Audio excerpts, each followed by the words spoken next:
5:30, I believe. I would like to call to order the December 8th meeting of the Urbana Human Relations Commission. Pursuant to the gubernatorial disaster proclamation and the declaration of emergency for the city of Urbana related to COVID-19, and in accordance with changes to Recording in progress. Okay. Pursuant to the gubernatorial disaster proclamation and the declaration of emergency for the city of Urbana related to COVID-19, and in accordance with changes to the Open Meetings Act, it has been determined that an in-person public meeting is not prudent or safe at this time. Members of the public can attend remotely using Zoom webinar. Members of the public may attend via Zoom or view meetings remotely on Urbana Public Television through Comcast Xfinity on Channel 6 and 1096, i3 Broadband on Channel 6, AT&T Uverse on Channel 99, and streamed on the web livestream.com/Urbana. Can we have a roll call, please? Carol Bradford, Stacy Burnett, Asako Kanazi Leggett, Present. Peter Resnick, Here. Francis Rigberg, Here. Julie Robinson Schaefer. Here. Very good. We have a quorum. And we have our agenda for this evening. I'll take a motion on approval of the agenda. I'll move to approve. Thank you, Julie. Do we have a second? I second. Thank you, Asako. Okay, is there any discussion, any changes people would like to see or adjustments? Okay, we will have a roll call vote, please. Asako Kanazi Leggett, Yes. Peter Resnick, Yes. Francis Rigberg, Yes. Julie Robinson Schaefer. Yes. Okay, the motion, the agenda is approved. We have approval to approve 2 minutes, one from November 10th and one from November 16th of 2021. Can we have a motion for approval of those minutes? I'll move that we approve both sets of minutes. Thank you, Pete. Do we have a second? I'll second. Thank you. And we've moved and seconded. Any changes anyone would like to see in the minutes or comments? The only thing I would say is that in the November 10th minutes, can remove Reverend Koplow from having been absent, because I think by then she had to resign from the commission. Other than that, I don't see anything. Does anybody else? Okay, so we have a vote, roll call vote, please, on the minutes. Asako Kanazi Leggett, Yes. Peter Resnick, Yes. Francis Rigberg, Yes, Julie Robinson Schaefer. Yes. the minutes are approved. Public participation. Seeing none, we'll move on to, there is no unfinished business right now. We move on to new business and the EEO workforce statistics, which we have information on for businesses. I'm happy to make a motion unless Carla has anything in particular to say about them. Carla? Carla, would you like to say anything? Sorry about that. That's I okay. had to unmute, and then I had to put this down so you could hear me. I don't have anything in particular. I'm just going to listen to you guys, your discussion, and if you have any questions of me, I have reviewed them all, and I can give you my best analysis. Okay. So Mhm. I'll go ahead and make a motion Okay. that we, and I will purposely leave out one, that we approve Rice Tree Service for 2 years, Davis Hope Mechanical for 6 months, Deuce Construction for 6 months. Okay, and that leaves would- Mac. Yes. Second that. What about Mac? Decatur? So now that we're in discussion, I will explain the reason for my motion. For Davis, Hoke, and Deuce, these are folks who we've spoken to in the past, and this is the union issue, and I think this will come up in our next agenda item. And my inclination is we go ahead and do 6 months and send them a letter, but maybe whether it's in the letter or we just say to them offline, look, we're tackling the union issue coming up this year, so don't worry too much about the 6 months. We understand that you've made good faith efforts, and this is more about the union labor than anything else. With regard to MAC, their numbers are just terrible. There's just no two ways about it, and they did not include anything in their application about good faith efforts they're making to try and improve that situation. So my sense is we do not approve them this month. We ask them to provide some evidence that they're trying to, in their employment practices, to hire other folks and see what we come up with next month. Unless, Carla, this is some sort of, emergency that a purchase needs to go through immediately, I would rather put this off. I don't believe there are any pending contracts right now. Pete, I would agree with your assessment. I was reviewing everything right before the meeting and was dismayed to see their numbers. Given the county they're located in, I know there are plenty of available and able workers of all diverse populations, we'll say that. Yeah. Okay, good. So that's, that's all I have to say on it. Okay. Any other comments or questions? I agree with Pete's recommendation of let's let Deuce and Davis Hoke know, but I guess what is that a formal communication? How do we go about that? I think that's pretty much up to Carla. If you want to include it in the formal letter in some way, or just want to contact them by phone, I don't have a particular problem. I think it's just nice to let them know that we're not sticking it to them for. That's what I want to make sure of, is that it's not something taken as we have been there, we have explained to you our issues, our concerns, and you're just ignoring them. It's no, we recognize, and this is going to be one of our initiatives. Okay. I can get language from your next agenda item, and include that. Either reach out formally or through the letter. Sounds good. Okay. If there's no further discussion, we can have a vote on the approvals recommended for 3 of the 4, which were 6 months for Davis Hoke, 6 for Deuce, and 2 for Rice Tree Service. They're so tiny. If there's no further discussion, let's have a roll call vote. Asako Kanazi Leggett, Yes. Peter Resnick, Yes. Francis Rigberg, Yes, Julie Robinson Schaefer. Yes. very good. That's been approved. There's nothing more on the workforce statistics. Carla, you know what to do. The next item is initiatives for the next year, 2020.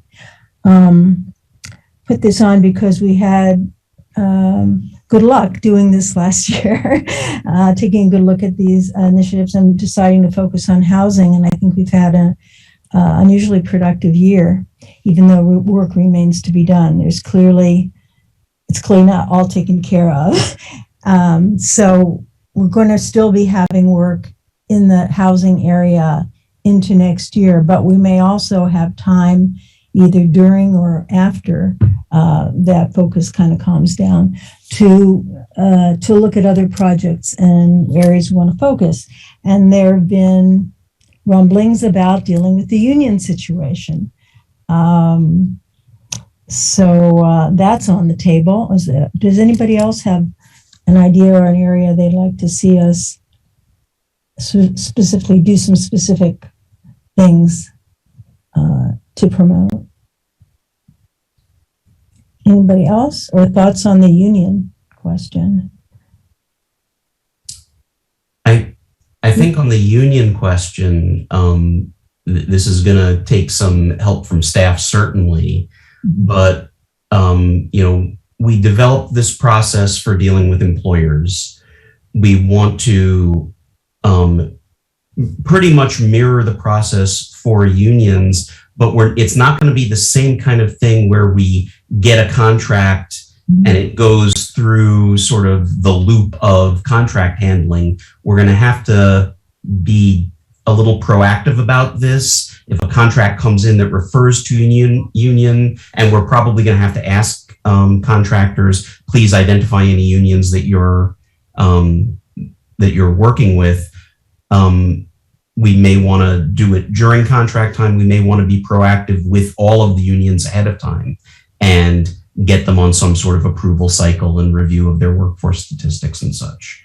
I don't know what is going to be best for Public Works and other folks at the city who are obviously going to be submitting contracts, but I think we need to probably start having discussions with whoever in Public Works handles this, and Carla working with whoever that is and coming in and talking to us and making some proposals about how we should approach it. There's no formal, I don't believe there's any formal mechanism in place the way there is for contractors, for even their subcontractors or their unions, which are more like a source of labor for them. So it's kind of a big topic to undertake. But I think that communicating with the unions in general is something that should be part of anything we do, so that, it's like with the landlords, just here we are, this is the kind, how this can affect your life, what we're looking for, and then maybe something in place for specific contracts that involve specific unions to look at them. I'd also like to see, by the way, unions who are doing good work in this area, and they do exist, whether or not their workforce statistics show it, are really big into doing, programs for apprenticeships to work with the community college in town and other folks, for us to offer to help them out with programs, be that the small amount of monetary help we can give them, or designing some programs and co-sponsoring some programs. I think there should be carrot as well as stick here. So I'd like to reach out to them, sort of, yes, we're going to want you to show that you're doing this work and working toward this, but we also want to work with you to make that happen. And it shouldn't just be your responsibility to make that happen. Yeah, we really have to get to know them. We don't really know the unions. So Yeah. to that question then, I have a follow-up. I agree with what Pete is saying. Have we in the past, since I'm just 1 year on this commission, invited the business managers from the local unions to come in and attend a meeting and discuss this? Because that's what I was kind of thinking. I do have a family member who is not in Champaign County in a union, and I'm very, very limitedly familiar with kind of their organizational structure for that particular union, but I know each one locally has a business manager that certainly could come in and speak to what their efforts are, because they may be just as frustrated as the construction companies as well, of, we're doing everything in our power to recruit and we're just not having any success. But I guess my fear, I would want to bring them in for a discussion of what their efforts look like, but not in a we're calling you on the carpet kind of way, more of a please explain to us how you go about doing this. Maybe that's a written request first of, we would really appreciate knowing how you recruit and what kind of efforts you're making to diversify your workforce. I agree. And I think maybe setting this up as, starting the conversation either from Carla or from, Carla and Fran, a letter to each of the union contacts that we can find and say, look,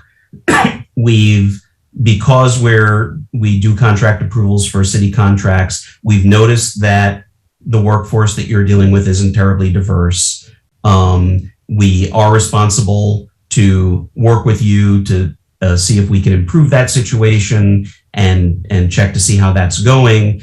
We'd like to invite you in, discuss ways that we can approach that and figure out how to move forward. I don't think we want to hide the fact that at some point we have to start figuring out, is what they're doing okay? And eventually it's going to impact contracts in the future. But I agree with you, Julie, that we probably want to set this up as invite them in, start talking, and see where we're at. We don't even really know. Well, I don't know which ones exist, how big they are, what kind of a role they play in the local economy. It's unknown, so we need to educate ourselves as well. That's what I was going to ask is, do we have that information? I mean, I'm aware of IBEW for electrical workers. I'm aware of I don't know the acronym for it, the plumbing. I know there is painting. I know there is construction. Like there are all sorts of various ones, but I don't know that there's a comprehensive list anywhere. However, I can do some digging and see if I can find anything out. Interestingly, we do have, because of the applications from Deuce and from, what was the other one we just approved? Davis Hoke, I believe. Davis Hoke. They listed the letters they've sent to the unions concerning the issue. So for at least plumbing and pipe fitters, for sheet metal, there were at least two others. We've got contact information for those. We should probably, there's got to be in town, a list, and I don't know if Carla, you have access to a list of unions that we deal with all the time. Not to my knowledge at this point. Haven't run into that yet, but I'm thinking I can ask, the members over at Public Works to see if there's something if that list exists and, how to access it. I am almost positive it does, because on the north side of town is the Laborers Union Hall. Yes. And I'm pretty sure in order to be able to rent that space or be in that space, you have to be a member. And so I'm guessing they would know who those members would be. Yeah. So should I start there? I don't know if that is just that's been many years since I've been in that building, but I know that it is the Laborers Union Hall. So I thought maybe somebody there would have at least be able to direct us accordingly. And I bet, Public Works would also have contact information. So I would go both directions. That seems perfectly reasonable. Very good. So that will be a commitment we want to approach next, and even starting now. I don't know that we have to vote on that. I think we have a consensus. Thank you very much. And if along the way you ever think of a project that like even just two commissioners could work on together, which is perfectly okay by open meetings, or you would want to do individually, please don't hesitate to bring it up, because one to put in the hopper, but I think this is a longer term one and also is going to take some legwork. We've talked about testing, particularly for housing. I think this would require probably some money, either from the city or grant money. I think this would probably require working with an organization that has done this before. Yeah. And so I think there's some research to be done as to how to even start down that path. I think housing is the one that is more important to me. I think people with employment discrimination are more willing to come to us with complaints, either come to Carla or, eventually bring them to the commission. But I think housing, we've discussed before, people, when they're looking for a place to live, usually need a place to live. And so the idea of bringing a complaint against the landlord is much harder, and I've got to invest all this time, and really I just want to find another apartment. I don't want to deal with this landlord. So doing some housing testing, I think, would be top of the list, although we could look into doing employment testing or public accommodation testing as well if needed. But Wow. Yeah. Yes, Carla.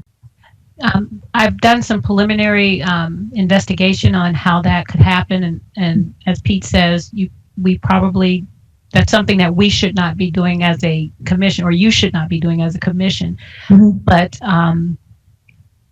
working with an organization that does that type of thing, and I'll continue with that inquiry and bring that to the board.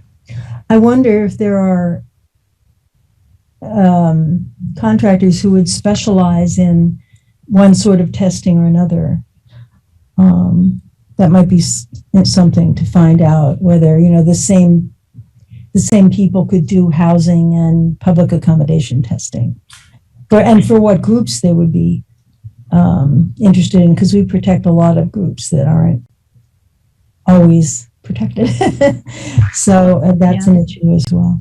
Mhm. From my learning and my inquiry, it's those that are conducting the testing, they need to be trained, and there are training programs. I just hadn't pursued it further, but I can get the rest of that information and bring it to the commission. Okay, that's good. yeah, I tripped into an article at some point there for the New York, New Jersey metropolitan area. They actually have a nonprofit organization that is devoted to doing this. I don't know if, they would have contacts nationwide, whether there's a national organization that sort of is involved in doing testing in different locales. I wouldn't be surprised if there's one up in Chicago, but I don't know if they would extend down here. It sounds to me like setting up a program from scratch would be a heavy lift for our little community, but maybe one of those groups might be willing to consult with us, send people to do training for local folks to do the kind of testing, et cetera. I know we no longer have a set budget. We, put in requests to the city. But at some point, it might be desirable for the commission to actually request that money as opposed to your office, Carla, because that makes a statement that we're interested in having the city take on this task. And I am vaguely familiar with the organization in Illinois. In my previous life, there was an organization that I was familiar with that did testing, but they did it for the college admissions process and registration, those kinds of things, and looking at the services that the college provided. But I don't think they were exclusive education. So I can, reach out to them and see if they're still an organization. I believe they are, because they were kind of big back then. I can reach out there too. I have some avenues to pursue. Good. But I would like to have the information from you so that I can use that also. I'll try and dig it up again. I'm sure it's somewhere in my pile of bookmarks and things that I've saved. So I'll look for it. Excellent. Anybody else want to add?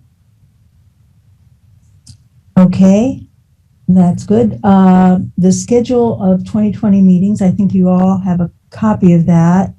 I looked it over for conflicts with holidays and whatnot, and I didn't see any conflicts. It looked good to me. We need to approve that, so I'll entertain a motion to approve that schedule. So moved. You too. Arm wrestle for it. Yeah. Take it, Pete. I'll second it. Okay, I move to approve the schedule. There you And go. I Just say, second it. Okay, kids. Does anyone have any comment or issue where I want to see a change, anything like that? Okay, let's have a roll call vote on the 2022 meeting schedule. Asako Kanazi Leggett, Yes. Peter Resnick, Yes. Francis Rigberg, Yes. Julie Robinson Schaefer. Yes. Excellent. Okay, we have a schedule. Next, we move on to the officer's report. Carla. Okay. As of this afternoon, we have one open discrimination complaint, housing for criminal record. The complainant came in today and we formally signed the complaint. And so I will be moving forward in the investigative process with that. There is one informal complaint for employment discrimination, but I'm not sure what the nuances of that is because the person and I keep playing phone tag. When I call them, they're not there. When they call me, I'm not there. And so I'm trying to make myself available because they do work, make myself available for them, for us to try to connect so I can get the information from that person. It may turn into a formal, but right now it's just informal. There are no closed cases, additional closed cases. The landlord letters are almost ready to go out. We hit a snag last week, and with our immediate duties with myself and Tamara, we had to set that aside while we focused on, for Tamara, she has a lot of finance duties that she has to take care of in addition to helping me with the HRO office. And then I've been involved with the CPRB and office stuff and other city work that I have to take care of. And so, but we're planning to get back to that. And I'm hoping to be able to connect with Tamara in the morning to be able to take the suggestions from Mr. Resnick and then move forward and try to get those out by Friday.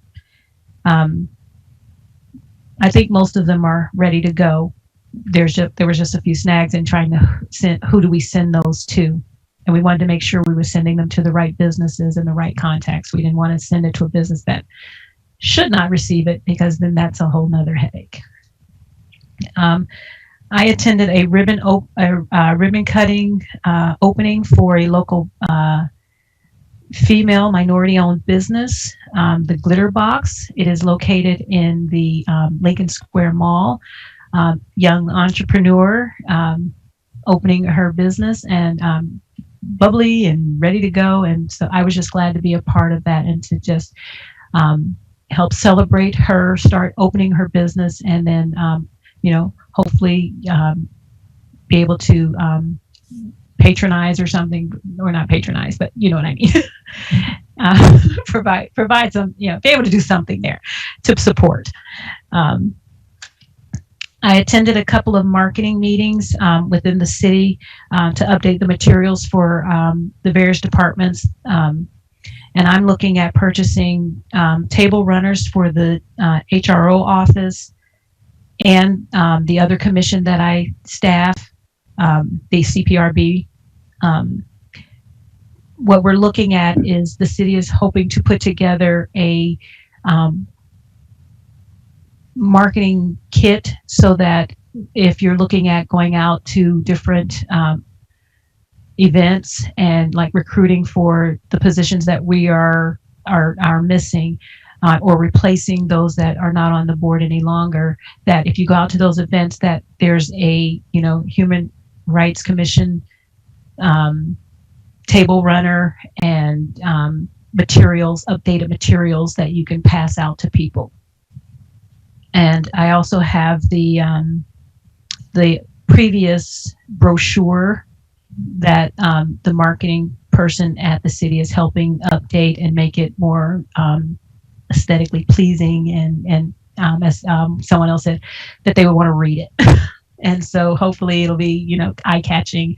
And I'll bring that to you guys for you to review and to give suggestions, yay or nay it, however you like to move forward with that. And I'm doing that for both of the commissions. And the other commission chairs asked that I share with them all the work that I'm doing with you guys. and I said, in my officer's report for them. So I'm asking you guys, do you want to know all about what I'm doing over there too?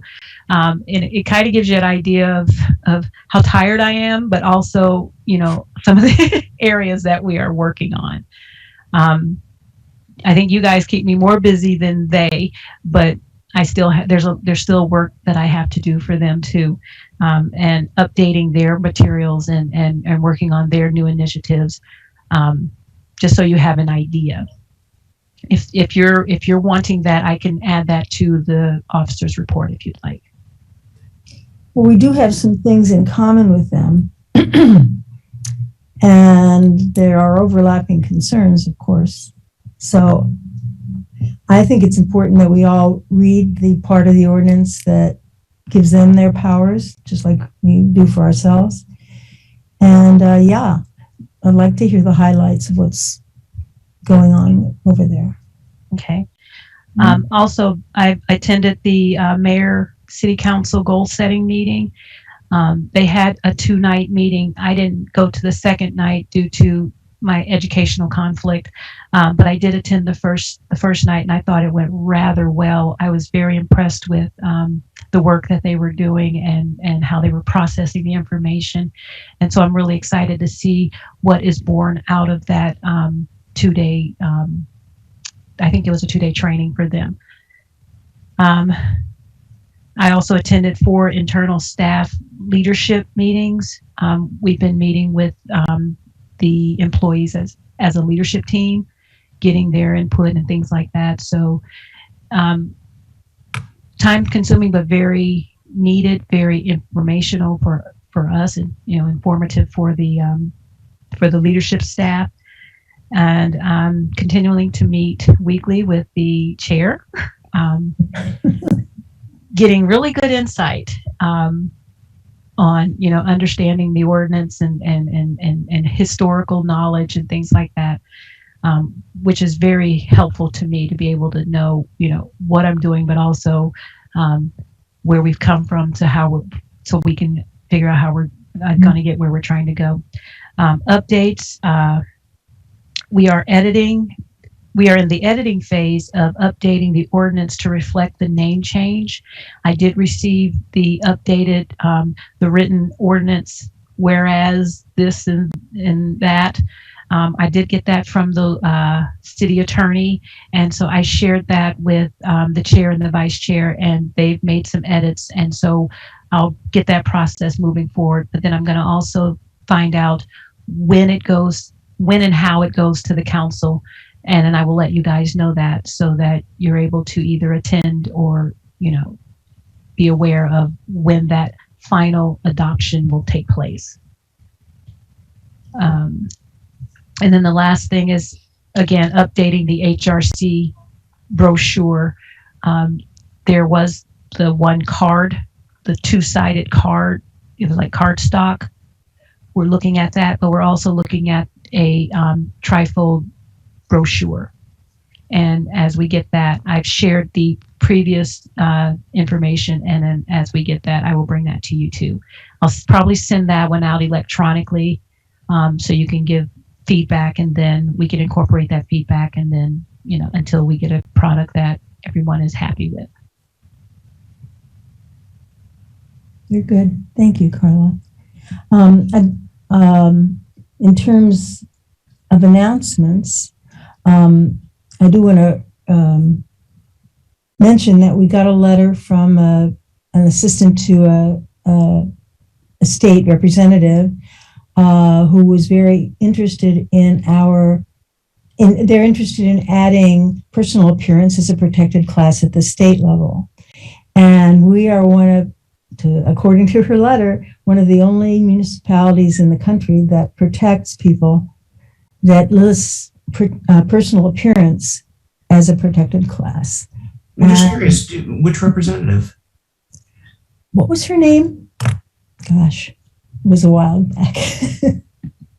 Let me. You're muted, Carla. You have it? I can pull it up. The assistant's name was Hannah Cook, and I can pull it up real quick. Okay, I'll continue to tell you about it while she's.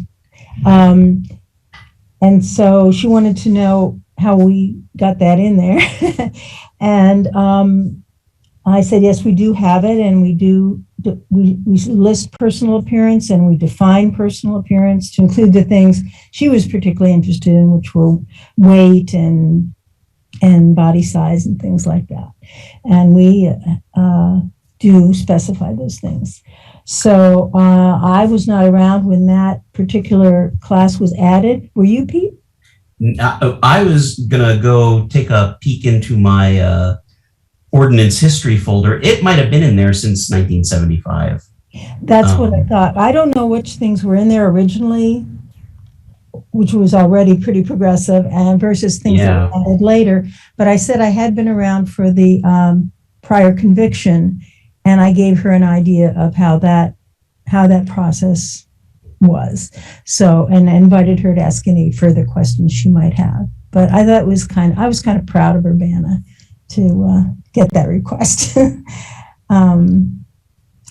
Carla, do you have her name? I'm still looking Hold on. because she emailed the HRO email, Yeah, she emailed to you.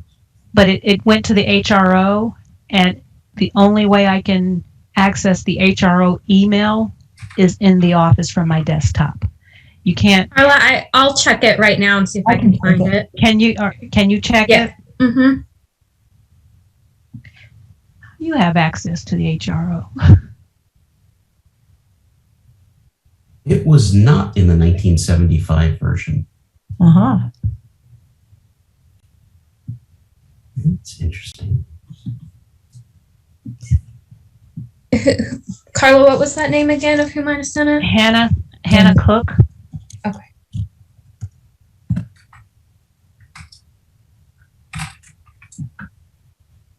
Uh-huh. Suzanne Ness.